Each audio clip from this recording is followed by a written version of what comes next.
Most people think the only way they can speed up the growth of their wealth is by picking the right investments. In reality, there are actually 8 powerful levers you can pull to help speed up the growth of your wealth.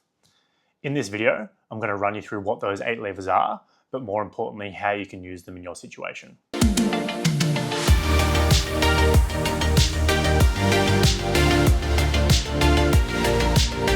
Hi, I'm Darcy O'Rourke, a financial advisor here in Australia.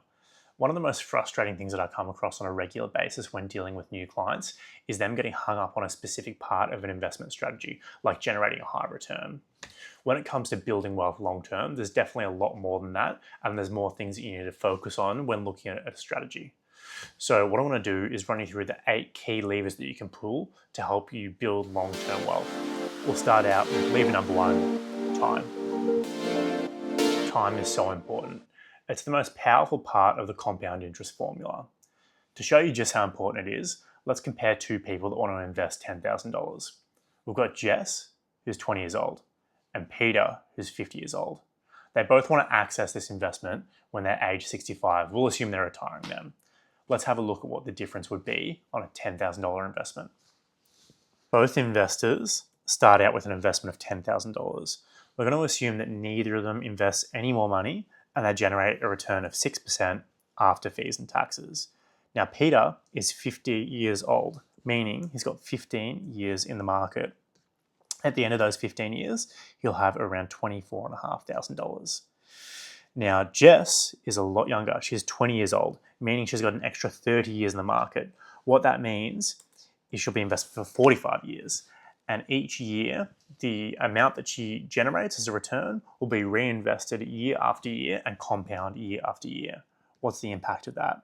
Instead of ending up with $24,500, she ends up with around $147,000, substantially more than Peter, just by being invested for longer in the market. That takes us on to lever number 2, contributions. This one's a bit harsh and a lot of people don't like it, but you need to contribute meaningful amounts to an investment for it to grow to a substantial amount long term. You can't just be putting in $10 here or there. You need to contribute a regular, consistent, substantial amount. That being said, if you get the other levers right, it might not need to be as much as you think. Let's jump back into our example of Jess to show you the benefit and the power of contributing more to an investment. She started with $10,000 originally, but didn't make any extra contributions. Let's assume she's working full-time. I think it's probably reasonable to assume she can contribute $100 a week and for that to be sustainable going forward long-term. So by making an extra $100 a week contribution to her investment, by the time she reaches age 65, she's going to end up with $1.34 million, a very substantial amount just by contributing more, $100 a week regularly and starting early. Now on to lever 3, government benefits. The only thing the government likes doing more than taking your money is spending it. The next thing you can do to speed up the growth of your wealth is to take advantage of any government benefits available to you.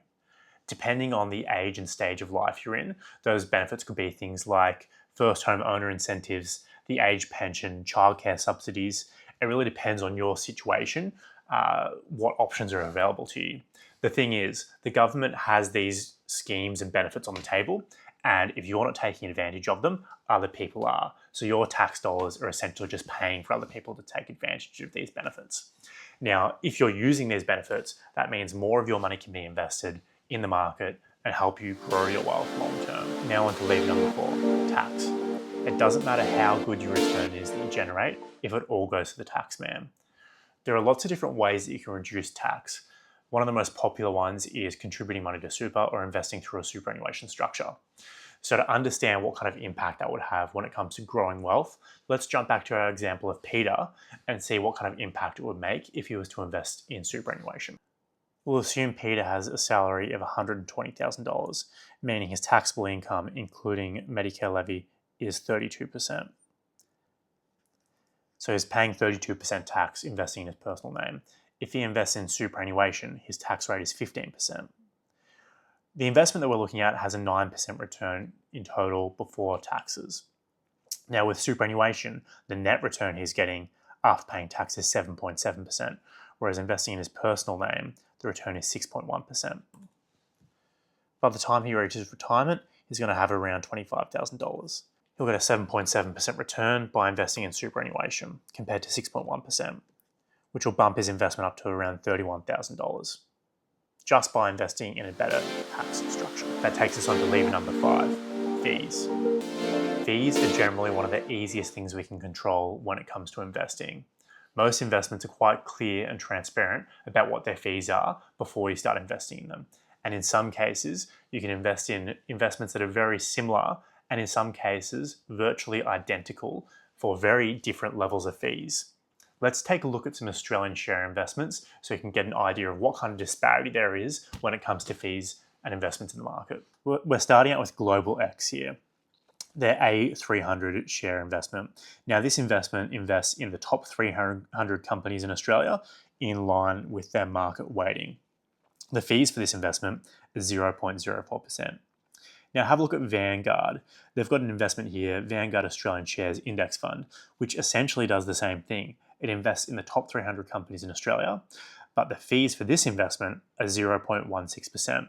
So it's 4 times the fees for essentially the same thing. Now, if we have a look at another investment that is a little bit different, they're not just investing in the top 300 companies in Australia, they're trying to pick the best companies within that top 300 and potentially a few outside of that. But it's a very similar investment. Now, what are their fees? Their fees for this investment are 0.99%, so almost 1% more for quite a similar investment. Just like in the example with tax, if you're paying less in fees, that's more of your investment that can grow year after year, so long as you're generating the same or better return. Let's jump into lever 6, higher returns. This is the lever that people get the most hung up on or excited about when it comes to investing. And in a lot of ways, it's easier said than done. It's not very realistic to just say, get a high return. To an extent, there are a couple of things within your control that I think all investors should really consider when it comes to understanding what to invest in to generate a good long-term, high, sustainable return. The first one is investing in growth assets instead of defensive assets. If we take a look at this index chart from Vanguard showing market returns since 1995 to 2025, we can see over the long run, growth assets like shares in Australia, the US, internationally, and property have generated the highest long-term returns. So if you want to generate a high long-term return, allocating more of your investments towards shares and property is generally going to work well for you when it comes to generating that high return. Compare that to bonds, cash, so they're things like term deposits and savings, loans to governments and companies, that kind of thing. They generate a lower long-term return. Those investments are more stable, less ups and downs, but if you want to generate those higher long-term returns, if growth is a key concern for you and that's what you're wanting to strive for, is a higher long-term return in your portfolio, you need to be investing in growth assets like shares and property. You will have big drops, you will have big gains, but over the long run, you'll generate a higher return by investing in these kinds of investments. The next key thing you need to do is diversify. You don't want to go all in on one company or one property because you're completely beholden on that specific investment performing well. Additionally, you don't want to go all in on US shares, all in on Australian shares, all in on residential property. To make sure you're in a good position to generate a high long-term return, no matter what happens in specific markets, you want to be well diversified. Don't have all of your eggs in the one basket. I'm sure you've heard this a million times before. This isn't news to you, but to be investing in quality assets, you need to be investing in a range of assets. You can't just be investing in one asset because you don't know what's going to happen. None of us do.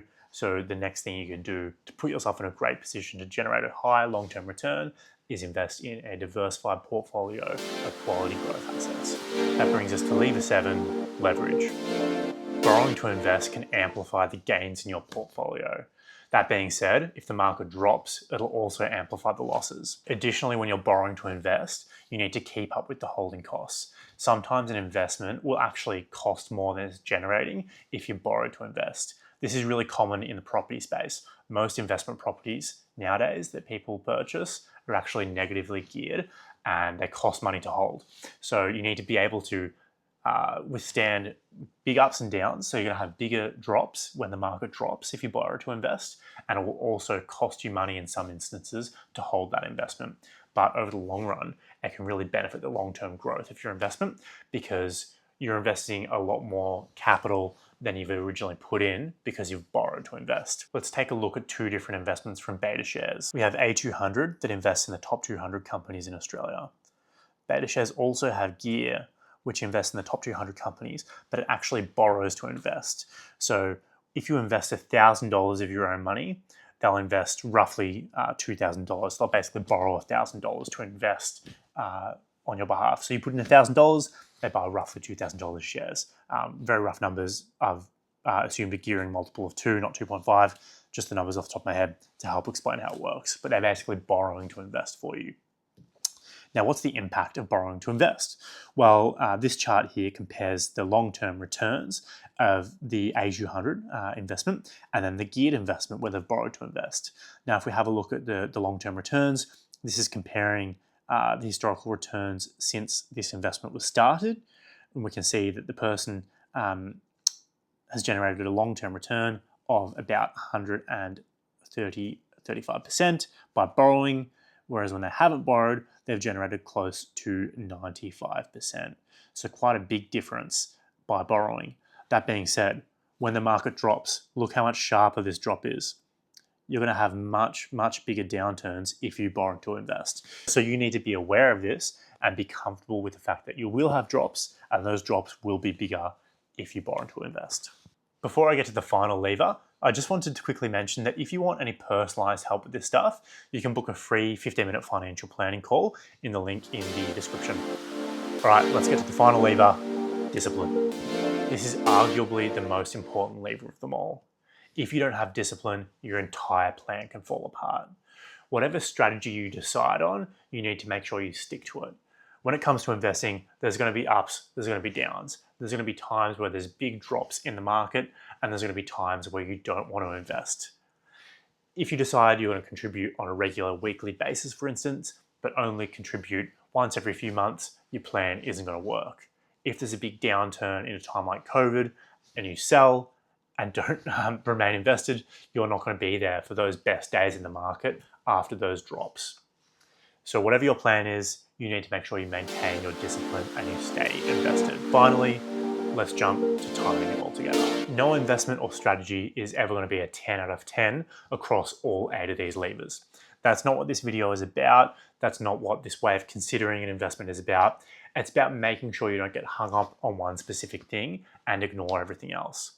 It's really common that I'll come across people that are fixated on tax, for example. They're really, really focused on reducing their tax. They haven't considered the fees.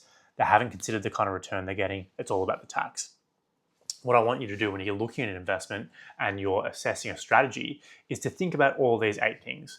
As I said, it's not going to be a 10 out of 10 on every lever, every of these 8 levers, but you want to make sure that you've considered everything and overall the strategy takes all these factors into account and puts you in a good position to get ahead long term. Thanks for sticking around to the end of the video. I hope you found it helpful. If you're interested in seeing more videos like these, please click the subscribe button.